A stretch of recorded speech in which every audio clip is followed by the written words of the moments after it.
Bueno, la exploración de la Tierra desde el espacio es algo en lo que muy pocos creían.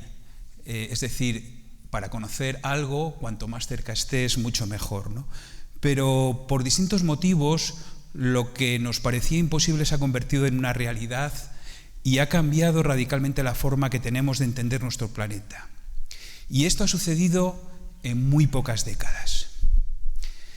Como en muchas otras facetas humanas, este objetivo estaba ya en su más primitiva ensoñación. Y así aparece en un poema acadio, uno de los, si no el más antiguo poema que se conoce, escrito en el segundo milenio antes de Cristo, que es el poema de Etana. Este poema relata en una parte muy pequeña cómo Etana sube a los cielos empujado por un águila y desde allí va observando lo que ve. Dice el poema, lo elevó a lo largo de una doble hora. El especialista que ha traducido este poema considera que esa doble hora son 20 kilómetros, de tal forma que en esa ascensión podemos imaginar poéticamente que la visión que tiene Etana desde el águila le lleva a tener la misma visión que tienen los satélites desde el espacio. Aquí vemos un rollo que representa a Etana dentro del águila como una imagen de un poema que se ha repetido o que se ha considerado un clásico y que ha aparecido en las grandes bibliotecas de Oriente Medio. El siglo XIX fue prolífico en este tipo de sueños. La cartografía se convierte en la forma de traer las geografías lejanas al propio territorio. Dos grandes proyectos cartográficos se plantean a finales del siglo XIX. Los puntos culminantes de esta eclosión y dos de las tendencias que vamos a ver se desarrollan a lo largo de todo este periodo más reciente de la exploración de la Tierra desde el espacio. Estas dos tendencias son, primero, tener datos. Es necesario recopilar cuantos más datos mejor y poder verlos en las mejores condiciones, porque si tenemos datos y no están adecuadamente colocados, muy posiblemente no interpretaremos correctamente las cosas. El mapa del mundo a escala 1:1.000.000, que podemos ver en la parte izquierda de la imagen, fue una idea para realizar del geomorfólogo Albert Speck para el V Congreso Internacional de Geografía celebrado en Berna en 1891. Estaba compuesto de 2.100 hojas, de las cuales 500 pertenecían a continentes o islas, 12 de ellas pertenecían a Europa y 4 de ellas correspondían a España o en ese momento a las colonias que estaba gestionando. El segundo proyecto, este proyecto lógicamente es de recopilación de datos. El segundo proyecto es la otra tendencia que he señalado anteriormente, que es la mejor forma de ver esos datos, y lo propone muy poco tiempo después, 5 años después, el famoso geógrafo Eliseo Reclus, que pretende que en la Exposición Universal de París de 1900 se construya un gran globo terráqueo de 400 metros de diámetro, porque para él la cartografía plana limita y fragmenta la percepción de la Tierra, proponiendo la representación de la misma mediante globos terrestres que son mucho más adecuados para entender la distribución de los fenómenos geográficos, y especialmente lo recomienda para la enseñanza y para los ciudadanos. A la derecha tenemos ese proyecto que lógicamente no se realizó, como tampoco se realizó, no se terminó el mapa 1:1.000.000 propuesto por Albert Speck. Pero de alguna forma estos dos proyectos muestran esas dos líneas que estoy señalando. Con el primero se recopilaban datos y con el segundo se mostraban estos datos de la mejor forma posible.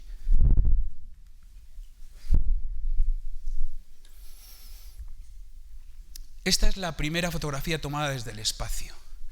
Se hizo desde una cámara colocada en las V2 famosas, capturadas a los alemanes, y se lanzó desde Estados Unidos por científicos americanos el 24 de octubre de 1946. La fotografía está tomada aproximadamente a 40 millas de altitud, es decir, a unos 65 kilómetros de altitud, con una cámara de 35 milímetros, una cámara prácticamente normal, pero bien protegida, configurada para tomar fotografías cada segundo y medio. El cohete fue lanzado desde una estación especial, desde la White Sands Missile Range, en Nueva York, en Estados Unidos. Este es el cohete que había sido capturado en la Segunda Guerra Mundial a los alemanes, es decir, tenía ya toda la tecnología del lanzamiento, y los científicos americanos lo que hicieron fue probar todo lo que contenía para mejorarlo e incluir, lógicamente, nuevas tecnologías en lugar de las que tenía y que estaban siendo utilizadas durante la guerra. Este cohete cayó, se destrozó, por supuesto, pero se pudo conservar la cámara de acero que preservaba la película y partes de la cámara fotográfica, las lentes, curiosamente, y con ellas se ha podido reconstruir la anterior fotografía y algunas más. Esta es una imagen de este mismo rollo, aunque entre 1946 y 1950 más de 1000 imágenes fueron tomadas de esta forma desde el espacio, algunas a más de 160 kilómetros de altitud. Se puede ver nítidamente la curvatura de la Tierra, como se ve en esta imagen, y el autor o el creador, el ingeniero que hizo esta cámara y toda la tecnología que implica, Clay Holliday, señaló tiempo después en un reportaje en National Geographic en 1950 que esta sería la imagen que verían los extraterrestres si viniesen a la Tierra, ¿no? Y apostó porque de esta forma se harían los mapas del futuro. Yo creo que lo decía en forma genérica porque lógicamente desde estas imágenes no podemos ver los detalles de la Tierra. De tal manera que en adelante la idea sería utilizar estas imágenes para estudiar las nubes, para estudiar la física de la Tierra, pero no para ver la Tierra con el detalle que vemos estando cerca de ella.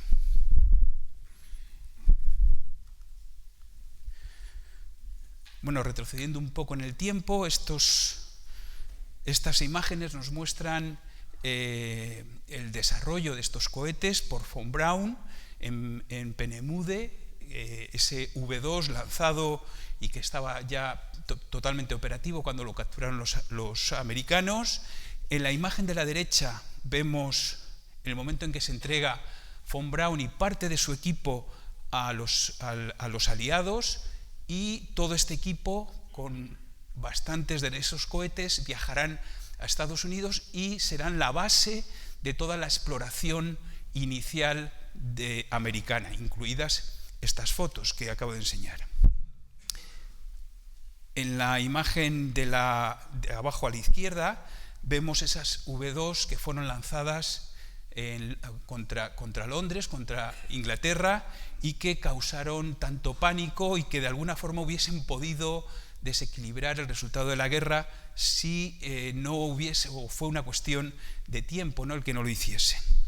Y a la derecha, es algo menos conocido, son los científicos de lo que se denominó la operación Paperclip, que se fueron a la parte de la Unión Soviética. Es decir, los rusos o los soviéticos llegaron antes a Peenemünde, y los que no se habían no se habían puesto al servicio de los americanos se conformaron como un equipo para la Unión Soviética, de tal forma que la mitad del equipo de von Braun fue a Estados Unidos y la otra mitad fue a la Unión Soviética, y ahí están los pilares de la posterior exploración espacial. El siguiente paso importante, mucho mejor así, yo creo. El siguiente paso importante en esta pequeña historia, que no tiene más de 73 años de esa primera fotografía, es la celebración del Año Geofísico Internacional, que se hizo como muestra la imagen, entre 1957, entre el 1 de julio de 1957 y el 31 de diciembre de 1958. Es un acontecimiento muy conocido entre los científicos, todavía se están utilizando los datos que se fueron recopilando en ese momento, pero quizá menos conocido en otros ámbitos.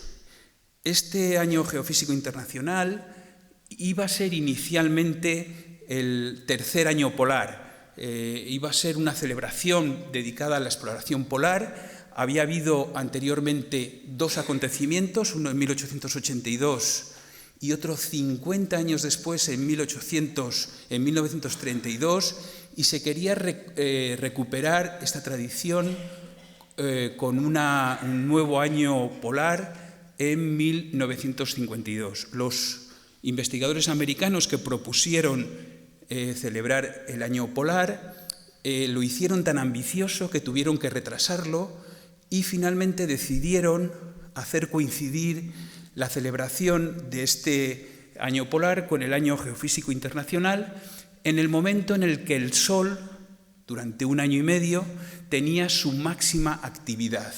De tal forma que durante ese año y medio, cerca de 30.000 científicos y técnicos de 65 países colaboraron estrechamente para recopilar datos relacionados con la Tierra y con el espacio. De tal forma que aquí en estas imágenes vemos, por ejemplo, un sello japonés donde nos muestra su participación en este acontecimiento, o un sello ruso de los científicos que participaron en este acontecimiento. Una de las cuestiones que se pidió que pidieron los científicos a los gobiernos fue, ya se conocía la forma de hacerlo, que se lanzasen satélites, de tal forma que se escribieron o se entrevistaron con los gobiernos americano y soviético para que pusiesen en marcha el lanzamiento de satélites. Y así se hizo. El 29 de julio de 1955, Estados Unidos firmó un acuerdo para el lanzamiento de un primer satélite, y un mes después, no se quiso quedar atrás, y tenían también la tecnología, y sabemos por qué la tenían, un mes después se firmó el mismo acuerdo con la Unión Soviética para que poco a poco, en algún momento, se lanzase al espacio un satélite artificial con el objeto de recopilar datos sobre la atmósfera exterior, sobre el Sol, etcétera, etcétera, para cumplir los objetivos del Año Geofísico Internacional. El 4 de octubre de 1957 se lanzó el Sputnik. Fue una sorpresa para todo el mundo. El Sputnik apenas tenía 2 transmisores, 2 baterías, un termómetro y 4 antenas, y estuvo unas semanas dando vueltas en torno a la Tierra, pero el bip bip que emitía sembró el pánico en Estados Unidos, no solamente porque veían que algo pasaba por encima de sus cabezas, esa esfera metálica reflejaba y se podía ver a simple vista en algunas ocasiones, sino también porque esto demostraba que la Unión Soviética tenía la forma de lanzar cohetes y, en consecuencia, de alcanzar Estados Unidos. A la derecha vemos la respuesta americana, que costó bastante conseguirla, de lanzar el primer cohete, el Vanguard. En esta fotografía aparece el segundo, el que está en el medio, es Van Allen, que dio nombre a uno de los grandes descubrimientos que se hicieron en el Año Geofísico Internacional, los famosos cinturones de Van Allen, y a la derecha vemos a von Braun. Hay que decir que este primer lanzamiento tuvo muchísimos fracasos anteriormente por parte de los militares que se habían encargado del servicio de Marina, que se habían encargado de estos lanzamientos, y por eso la alegría de haber conseguido igualar la hazaña de la Unión Soviética.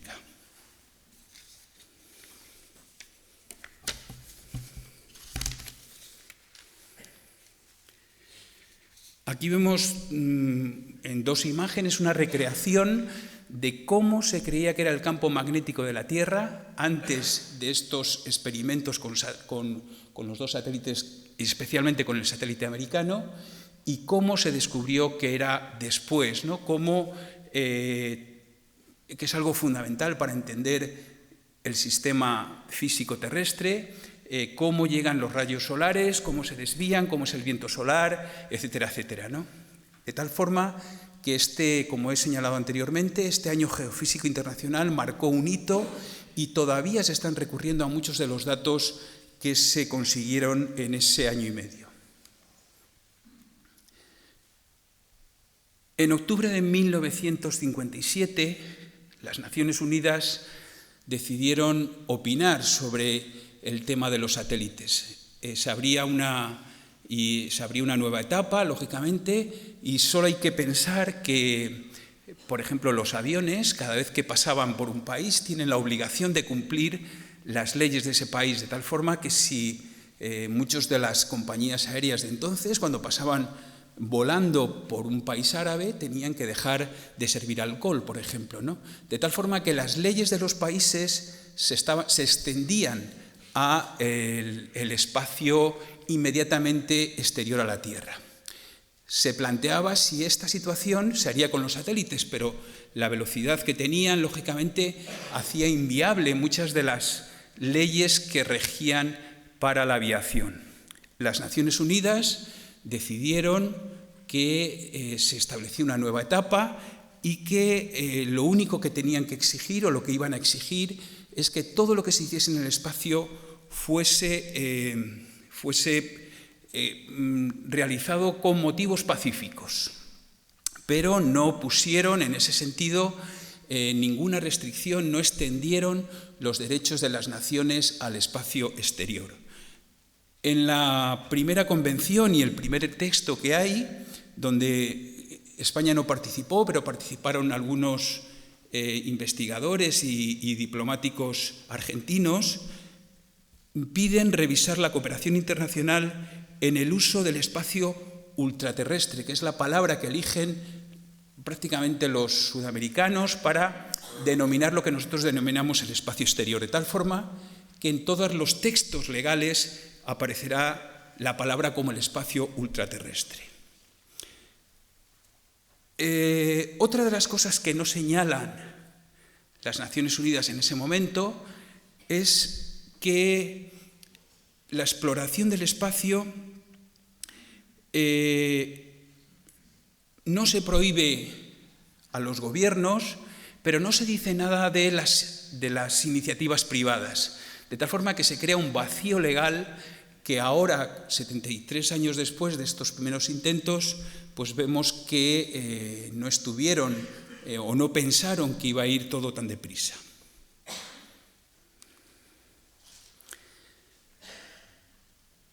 Los intentos de explorar la Tierra desde el espacio toman en ese momento dos líneas muy claras. Una, la militar, como no hay restricciones para sobrevolar los países, tanto Estados Unidos como la Unión Soviética empiezan a desarrollar una tecnología muy sofisticada para tomar imágenes de los lugares que les interesa, lógicamente, para su defensa nacional. Aquí tenemos unas imágenes que han sido desclasificadas, un proyecto que ha sido desclasificado, que se llama el Proyecto Corona, donde se lanzaron muchísimos satélites cuyos nombres eran Keyhole, el ojo de la cerradura, muy significativamente denominados así, porque lo que pretendían era captar imágenes de lo que sucedía. Aquí hay un esquema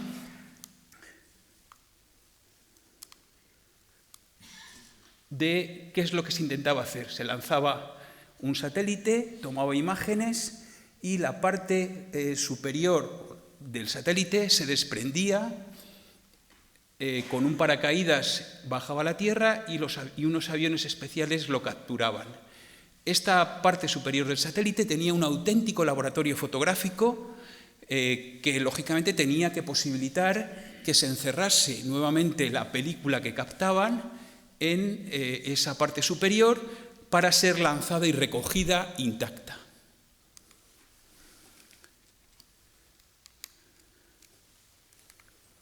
Aquí tengo una pequeña imagen de qué es lo que tuvieron que hacer para conseguir fotografías en el aire. Aquí estamos viendo cómo mediante una maqueta se ensayan todo tipo de luces, porque lógicamente no se controlaba absolutamente nada de la posición del Sol cuando estaba tomando los satélites, y en ese sentido tuvieron que hacer miles de pruebas hasta conseguir que las imágenes reflejasen algo de la Tierra con precisión. Se programaron algunas tomas, no lógicamente en todo el recorrido del satélite, y una vez que se toman esos datos, hay una eyección de la parte donde está la película.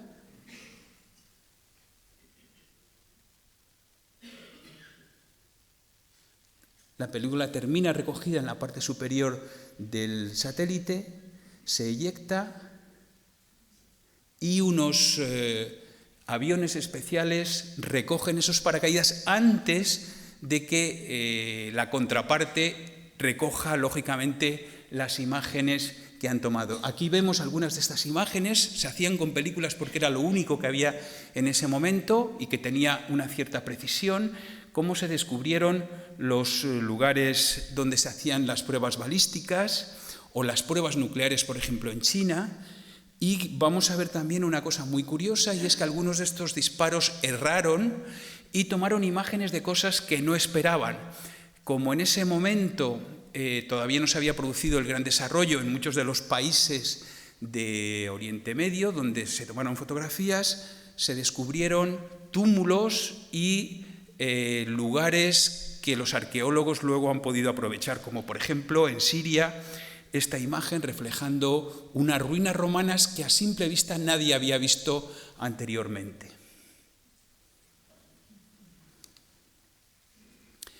Esa línea de espionaje pues tiene una de sus últimas consecuencias o uno de sus últimos desarrollos es este satélite, que en teoría es secreto, pero que ha salido publicado en la prensa, mediante el cual, y no se sabe muy bien cómo funciona, se pueden captar imágenes a tiempo real, en vídeo, de cualquier parte del planeta. Es decir, esto es una línea que ha seguido desarrollándose en el ámbito militar, en las operaciones secretas, y que no sabemos el alcance que tienen, pero que lógicamente está o ha llegado a un punto muy sofisticado. La otra línea, la línea que no es militar, se va a desarrollar también en esos años y quizá de una forma casual. Aquí vemos como las primeras naves estaban sin ventanillas para los astronautas, simplemente la escotilla para entrar y luego se cerraba, pero en este caso John Glenn está enseñando a su mujer la cápsula con la que hizo el primer vuelo orbital, pidió a los técnicos que le hiciesen una pequeña ventanilla para poder ver la Tierra cuando estaba haciendo ese vuelo orbital.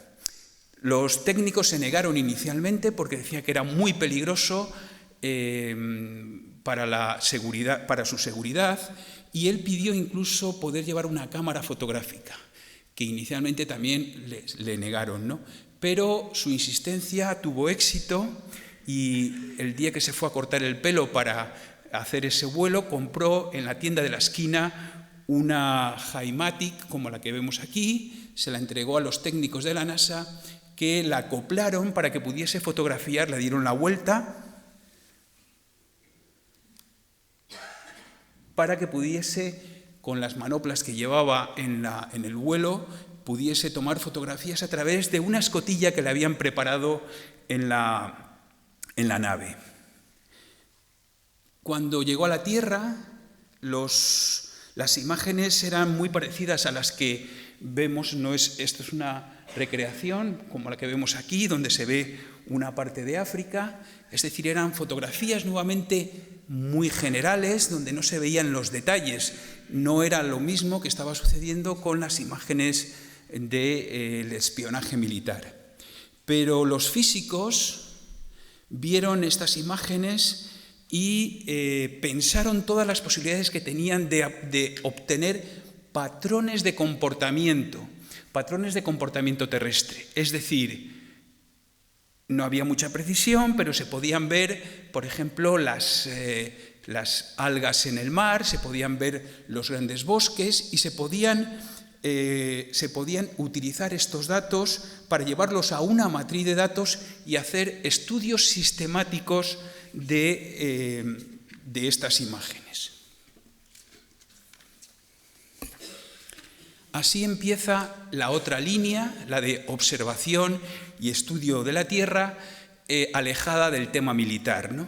Cada una va a seguir una línea propia que finalmente van a converger porque los proyectos son tan caros que tanto la NASA como la Agencia Espacial Europea o las demás agencias del espacio han unido sus presupuestos, no en todo, lógicamente, para que los estudios que se hacen desde el espacio converjan el dinero que se emplea tanto desde el punto de vista militar como desde el punto de vista civil para conseguir los mismos objetivos. Entre medias de este proceso, o durante este proceso, desde el vuelo de John Glenn en 1960, se produce una desviación de la atención hacia, como todos sabemos, la exploración lunar o alcanzar la Luna, como ha demostrado el ciclo que hoy concluye, ¿no? Esta fotografía es un hito y se ha puesto varias veces y se ha utilizado incluso en la propaganda de este ciclo y muestra el primer amanecer de la Tierra.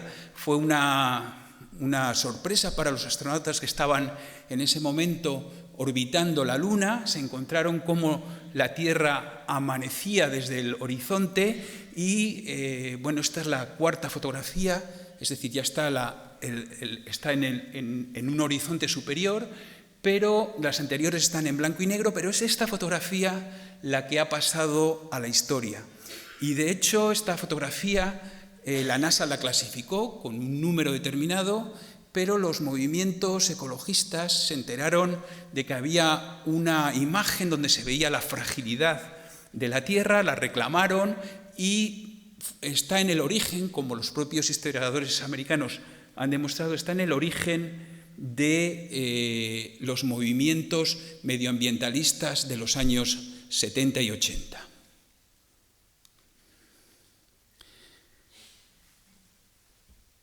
La exploración de la Luna ha tenido algunas frases célebres, como las que pongo aquí. Hicimos todo este camino para explorar la Luna y lo más importante es que descubrimos la Tierra. Ha declarado William Anders que en la nave Apolo 8, que fue la que tomó esa fotografía. O, por ejemplo, esta de Mitchell, que dice: fuimos a la Luna como técnicos y volvimos de ella como humanistas. De alguna forma esto es cierto. Lógicamente había otros planes en la Luna que no se cumplieron y las imágenes de la izquierda muestran esos planes que no llegaron a cumplirse, que eran no solamente llegar a la Luna, sino establecer unas bases permanentes tanto en la Luna como en la Tierra, que son el precedente de las estaciones espaciales orbitales.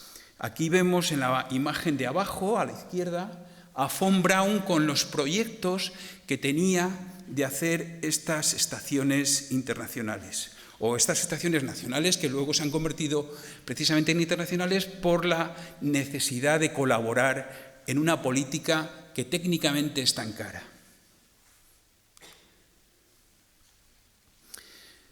En 1972 se lanza el primer satélite civil, el primer satélite dedicado al estudio de la Tierra, pero en 1973. Este satélite, que terminará denominándose Landsat 1 y que vemos en la imagen, tuvo muchísimos problemas para ser fabricado. De hecho, se planificó en 1965 y tardó bastante tiempo en ponerse en órbita. En principio contaba con la oposición lógicamente, del ejército americano, porque no querían que las imágenes que tomase este satélite pudiesen contribuir a descubrir secretos militares. Y en ese sentido establecieron una serie de parámetros técnicos, como que, por ejemplo, la imagen mínima que se podía ver, el píxel más pequeño, tenía que ser de 80 metros en el terreno. De tal forma que no se podían ver ningún detalle con estas características técnicas. Pero, de hecho, el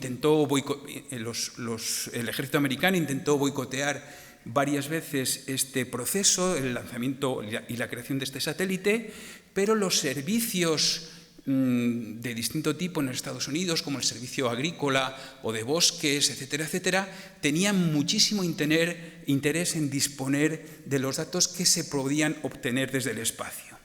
Cuando se lanza el satélite, además, se pueden incorporar ya sensores, no hace falta poner fotografía en film, en película, para tener precisión, y como tampoco podían tener precisión, pueden empezar a utilizar sensores que emiten los datos y que son recogidos por las estaciones. Este programa, el Landsat, que ha tenido un gran éxito, sigue todavía activo y se han lanzado 8 Landsat.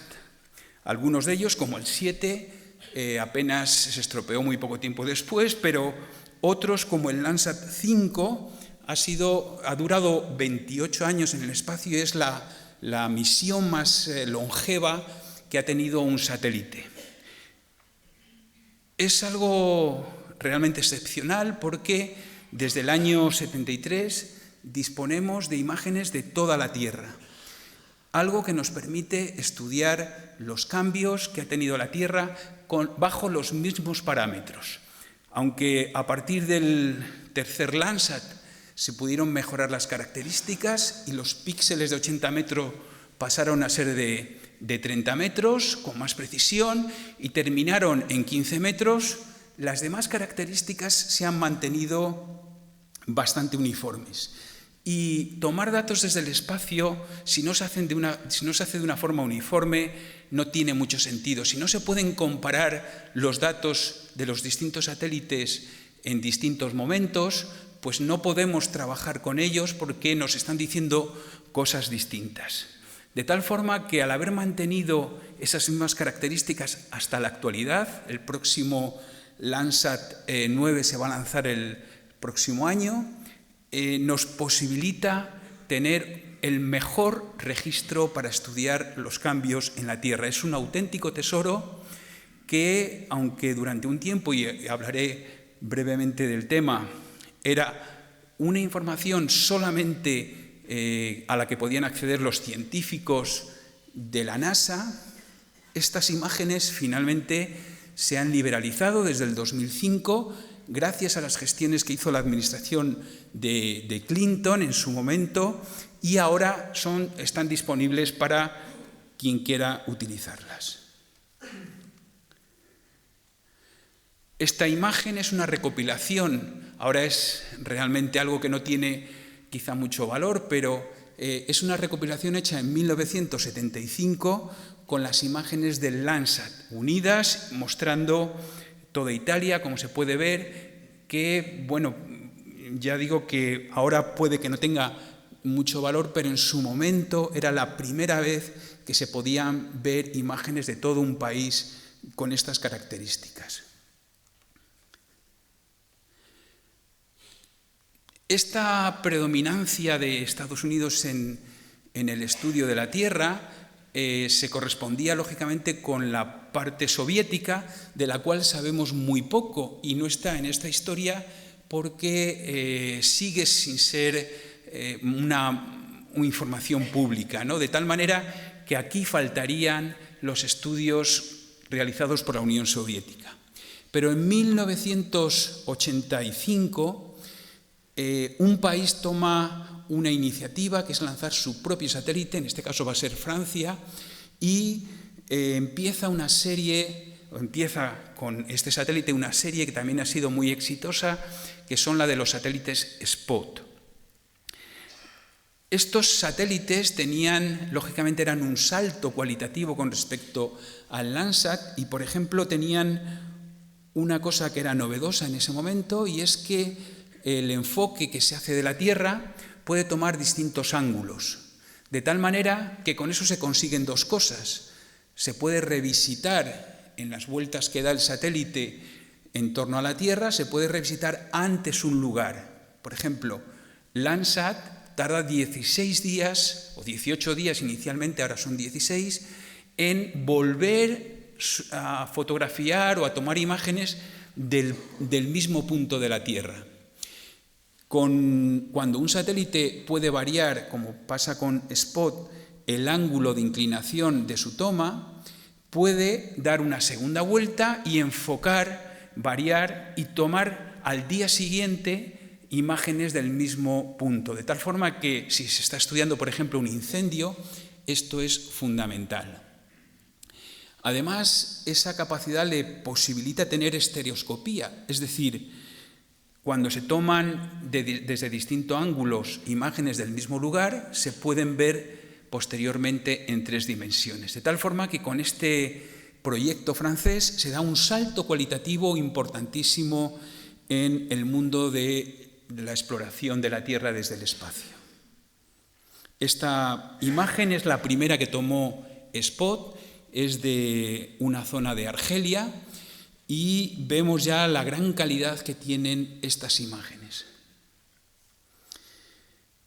Para entender un poco cómo se estudia la Tierra utilizando imágenes de satélite, y muy brevemente voy a mostrar aquí estas imágenes que nos enseñan cuál es lo que antes comentaba del tamaño del píxel, esos 80 metros que permitían los americanos, y que ahora, los militares americanos, y que ahora ha llegado a medio metro, es decir, no se pueden tomar imágenes desde el espacio en una superficie o con un píxel de menos de medio metro. Es decir, todo eso ha cambiado en los últimos 73 años. En esta imagen de la derecha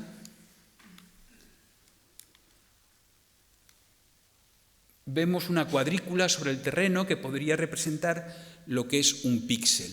Es decir, el satélite toma solo un dato dentro de ese recuadro, pero como es una superficie muy grande, cuando vemos en perspectiva toda la imagen, podemos distinguir el mar de la Tierra, aunque no veamos los detalles que hay en cada uno de ellos.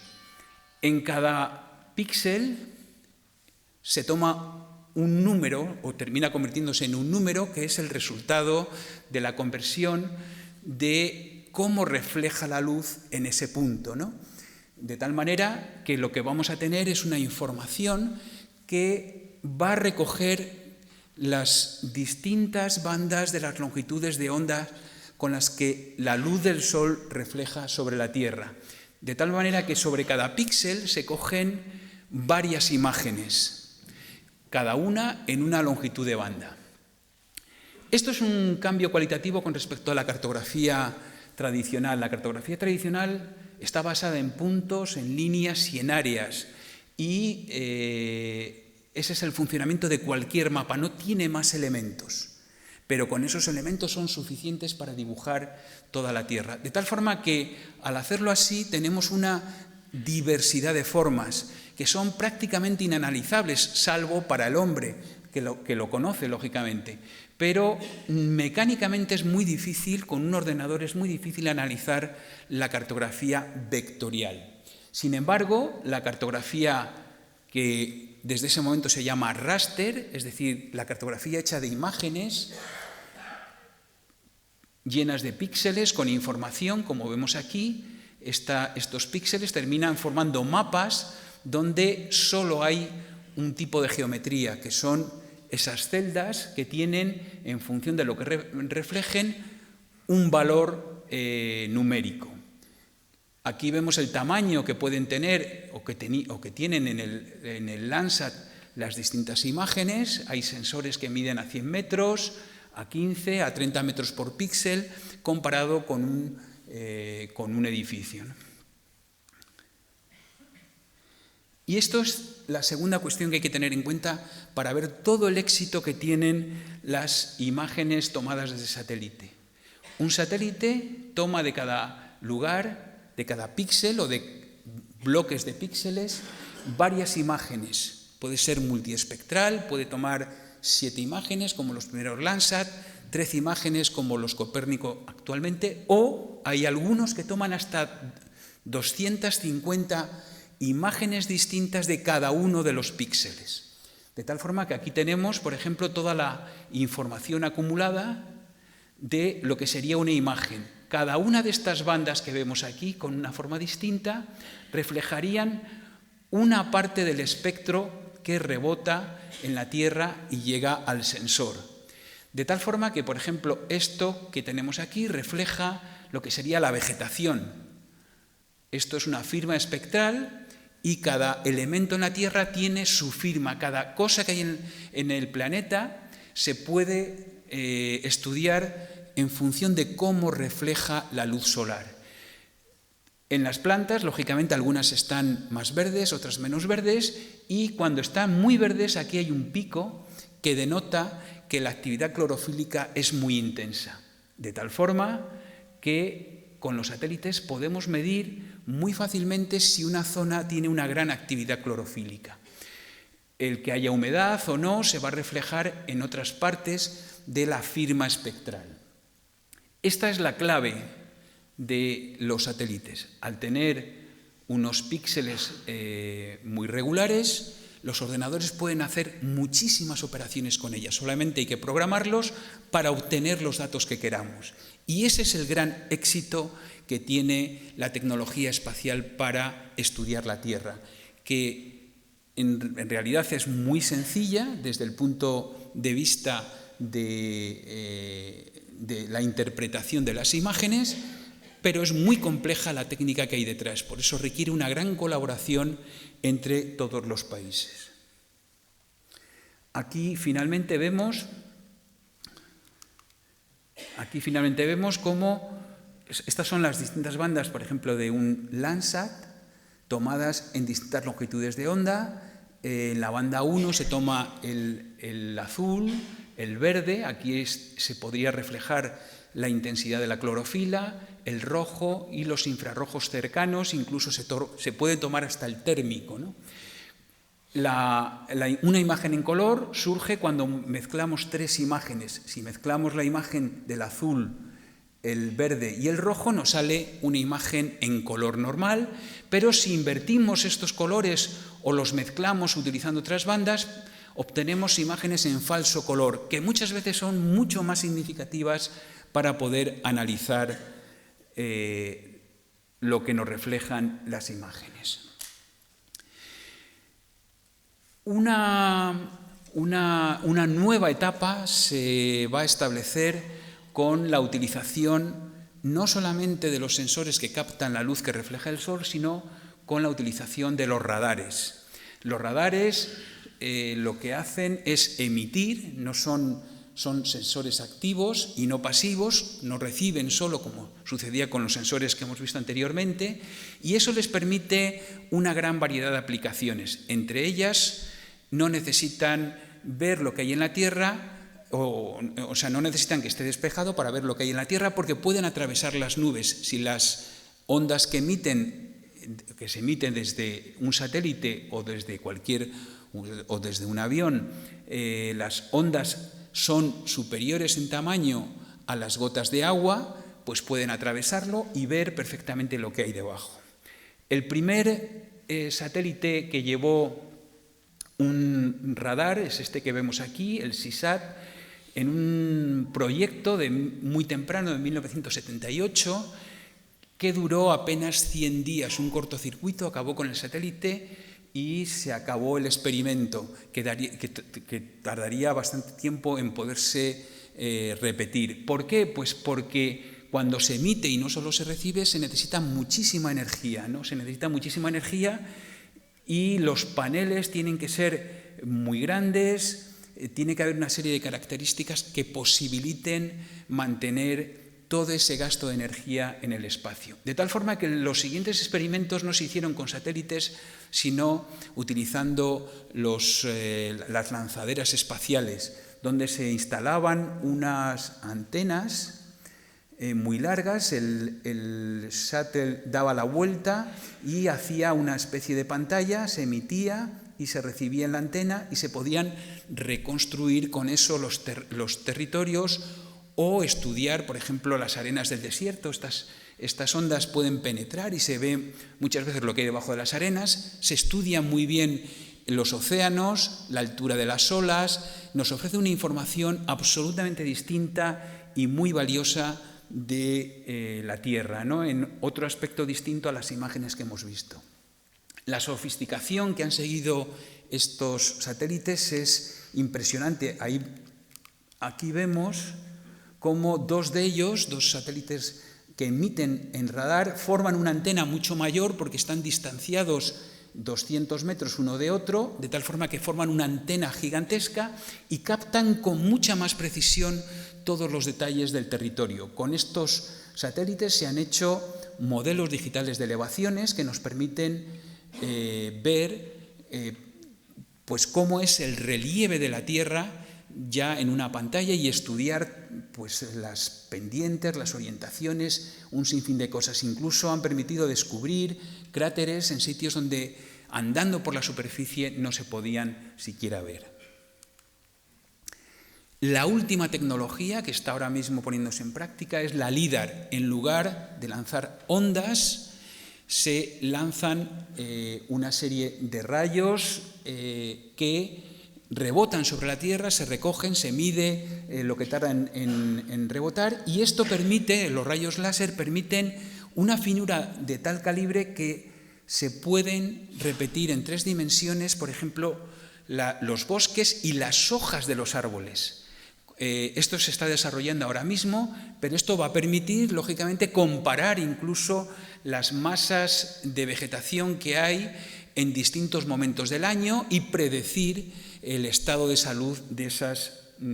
Esta es una película muy reciente de las primeras imágenes que se están tomando de grandes espacios utilizando esta nueva tecnología.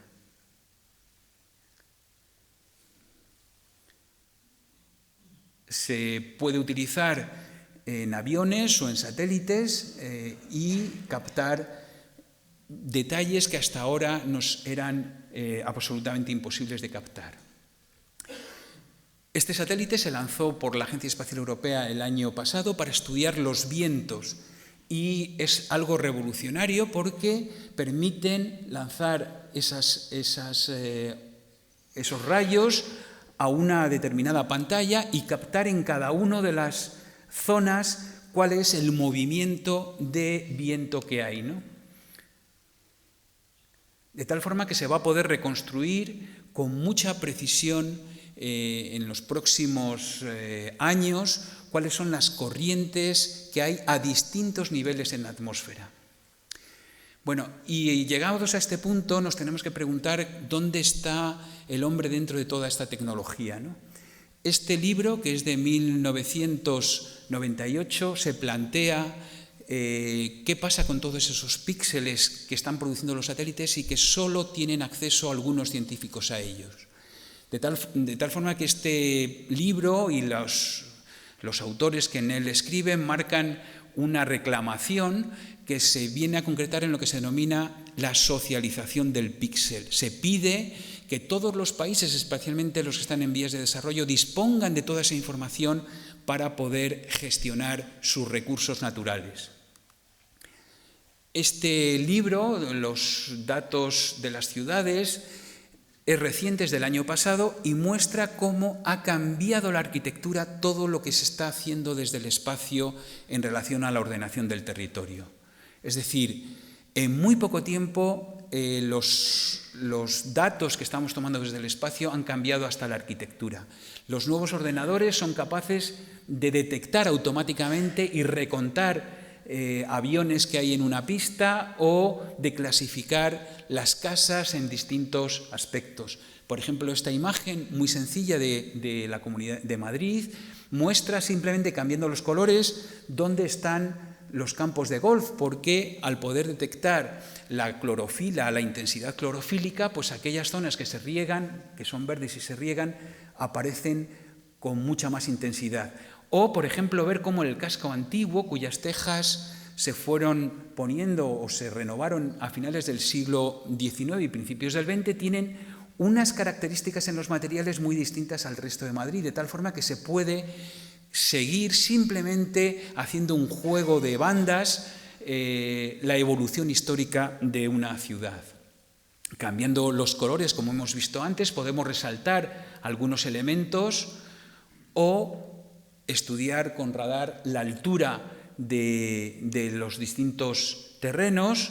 Aquí vemos, por ejemplo, cómo se ven perfectamente los tres arroyos y la característica del relieve de Madrid, el Manzanares, el arroyo de la Broñigal y este arroyo de la Castellana, que han dado forma a ese Madrid tan difícil de recorrer en bicicleta, porque estas son las arenas que vienen de la sierra, las arcosas, que al ser erosionadas por estos tres arroyos han creado subidas y bajadas constantes, de tal forma que podemos, con estas tecnologías, quitar todos los edificios y ver cómo es Madrid debajo de ellos. Bien.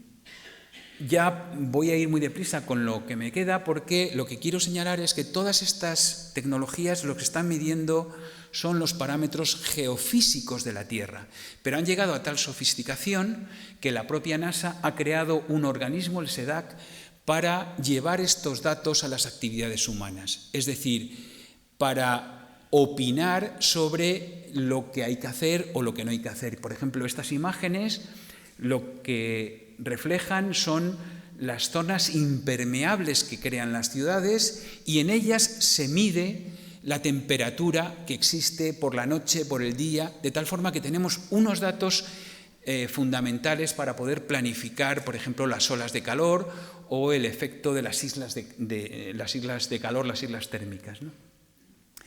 Para controlar la contaminación que se produce, en este caso del óxido de nitrógeno, o, por ejemplo, para ver con la iluminación que tienen los lugares, que no se corresponde exactamente con la población que hay, sino se corresponde más bien con la actividad económica de cada sitio, es decir, hay más luz cuanto más actividad económica hay, y tiene una cierta relación con la población, y esa relación se está empezando a utilizar para calcular desde los satélites la población que existe en el planeta, mezclándolo con otros datos, como los datos de los teléfonos, la utilización de los teléfonos, las casas que existen en cada sitio, etcétera, etcétera, ¿no?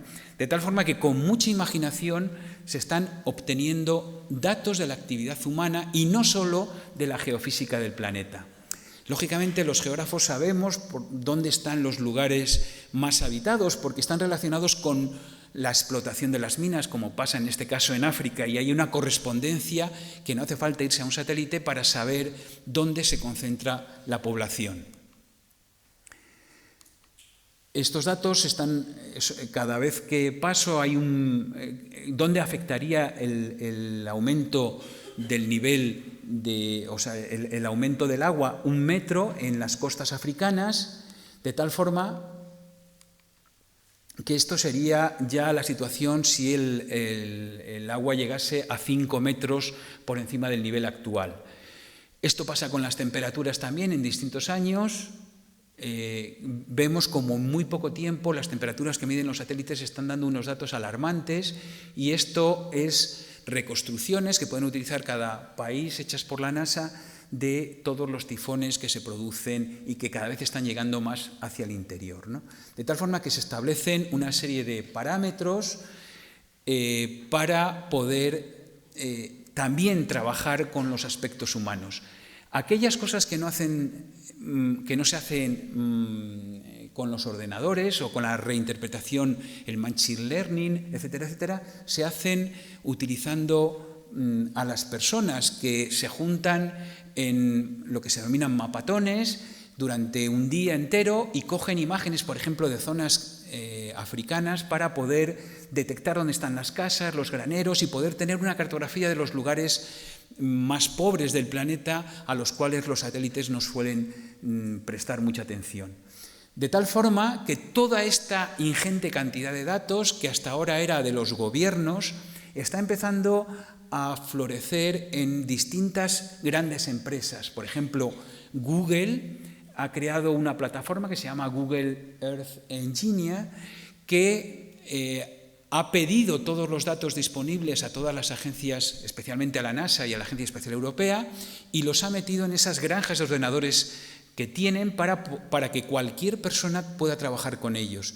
De tal forma que en este proyecto, que empezó hace 3 años, ellos han dicho que toda esa información, por ejemplo, toda la información captada por la Agencia Espacial Europea, para poderla meter en un ordenador hubiesen tenido que empezar en 1130, en el año 1130. Gracias a esa tecnología de granjas de ordenadores lo han podido hacer en 2 días y medio. Amazon tiene su propia plataforma y vende algunos datos, otros los deja libres. Por ejemplo, fracciona la información para que pueda ser utilizada en África, en los lugares donde la red se corta, de tal forma que muchas de estas empresas tienen esos datos, los comparten muchas veces de una forma muy brillante y en otras pues los utilizan para venderlos, ¿no? Y en este momento pues se está uniendo la explotación de toda esa gama de datos que hay por empresas estatales que ya la suelen regalar y empresas privadas. Y esto, para terminar, es lo último que se está haciendo. Con todos estos datos, las agencias espaciales lo que están haciendo son modelos. Esa vertebración en píxeles, en este caso, para los modelos atmosféricos, está hecha en distintos niveles. Cada uno de estos píxeles tiene su información que se van poniendo en esas granjas de ordenadores, en este caso de la Agencia Espacial Europea, y se van creando modelos cada vez más sofisticados que, como sabemos, cada vez aciertan más en las previsiones, por ejemplo, atmosféricas. Para los 4 días están a punto de poderse hacer previsiones para una semana. Y, en definitiva, la última tendencia en todo esto es que las actividades militares y civiles vayan a la par y que con todos esos datos se pueden utilizar para cuestiones individuales, etc., pero que se creen modelos, como por ejemplo estos más recientes realizados por la Unión Europea, donde se ve perfectamente algo que no sabíamos, y es que todo el polvo atmosférico que se levanta en el Sáhara, pensábamos que iba a parar al Amazonas, pero resulta que va a parar más bien a la zona de América Central, y es el desierto de Namibia el que realmente está volviendo a dar los elementos que necesita el Amazonas para subsistir. Y con esto termino. Gracias.